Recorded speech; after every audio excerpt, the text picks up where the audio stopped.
Hello dear my lovely audience, সকলকেই আমার হৃদয়ের স্থলভাগ থেকে সূক্ষ্ম ভালোবাসা জানিয়ে শুরু করছি আজকের ভিডিও। সবাইকে ঈদের শুভেচ্ছা, ঈদ মোবারক।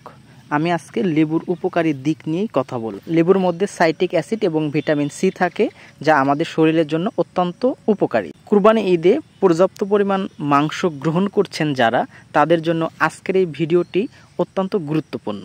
কেননা মাংস আমরা নিয়মিতই খাই, কিন্তু কুরবানিতে বেশি পরিমাণ খাওয়ার সুযোগ আছে। মাংস আমাদের পেটের মধ্যে গিয়ে গলতে অনেক সময় নেয়, এর জন্য অ্যাসিডিটি হয়, টক ঢেকুর হয়, বদহজম হয় এবং অনেকের পায়খানা কোষা হয়। এই জন্য লেবু খাওয়ার কোনো বিকল্প নাই। 1 গ্লাস পানি, একটা লেবু এবং অল্প কিছু পরিমাণ লবণ দিয়ে কম্বিনেশন করে লেবু শরবত খেলে এই সমস্যাটা আর থাকবে না।